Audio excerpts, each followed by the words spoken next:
उन्हाळ्यात शरीराला थंडावा देणारे, पोटासाठी खूप फायदेशीर आणि अगदी नैसर्गिक असे पेय जर घरी बनवायचे असेल तर आजची ही रेसिपी नक्की बघा.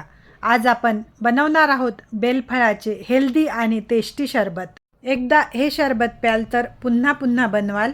चला तर मग रेसिपीला सुरुवात करूया. सरबत बनवण्यासाठी असे पिकलेले बेलाचे फळ घ्यायचे आहे आणि बेलनाने याला असं तोडून घ्यायचं आहे. बेलाचं फळ जितकं छान पिकलेलं असेल सरबत तितकं टेस्टी बनते. तुम्ही पाहू शकता बेलाचं फळ छानपैकी पिकलेलं आहे.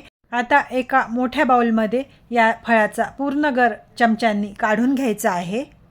बेलाच्या फळामध्ये भरपूर प्रमाणात फायबर असते, त्यामुळे डायजेशनसाठी हे खूप फायदेशीर आहे.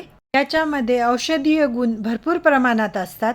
बेलाच्या फळाची तासीर थंड असते, म्हणूनच बेलफळाचं सरबत प्यायल्याने गरमीपासून आराम मिळतो. मी इथे तिन्ही बेलफळाचा गुदा बाउलमध्ये काढून घेतला आहे. आता याच्यामध्ये 2 ग्लास थंड पाणी घालत आहे. बेलाच्या गराला आता पाण्यामध्ये छानपैकी कुस्करून घ्यायचं आहे आणि आता याला झाकून अर्ध्या घंट्यासाठी ठेवून द्यायचं आहे. याला ठेवून अर्धा घंटा झाला आहे. आता हाताने याला पुन्हा चांगलं मॅश करून घ्यायचं आहे, जेणेकरून बेलाचा पूर्ण पल्प पाण्यामध्ये मिक्स होऊन जाईल.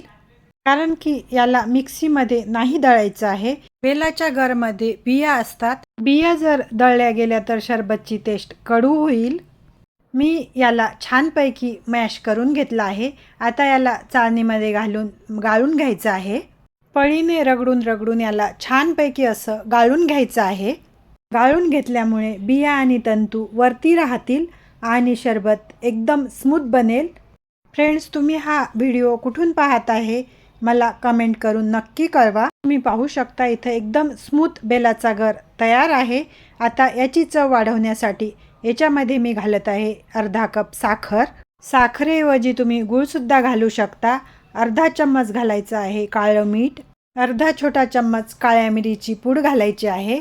अर्ध्या निंबाचा रस घालायचा आहे आणि आता याला छानपैकी ढवळून घ्यायचं आहे. साखर छानपैकी याच्यामध्ये मिक्स करून घ्यायची आहे. आता याच्यामध्ये 2 ग्लास थंड पाणी घालत आहे. आवडीनुसार मीठ घालायचं आहे. मस्तपैकी बेलाचं सरबत इथे तयार आहे. याला सर्व करण्यासाठी पहिले ग्लासमध्ये आईस क्यूब घालायचे आहे आणि वरतून ग्लासमध्ये घालत आहे बेलफळाचं हेल्दी सरबत. तुम्ही पाहू शकता सुपर हेल्दी इथे बेलफळाचं सरबत तयार आहे आणि वरतून पुदिन्याच्या पानाने याला गार्निश करून घ्यायचं आहे. उन्हाळ्यात असे थंडगार बेलफळ सरबत प्यायची मजाच काही वेगळी आहे. उन्हाळ्यात अमृतासारखं काम करणारं हे बेलफळ सरबत एकदा नक्की करून पहा.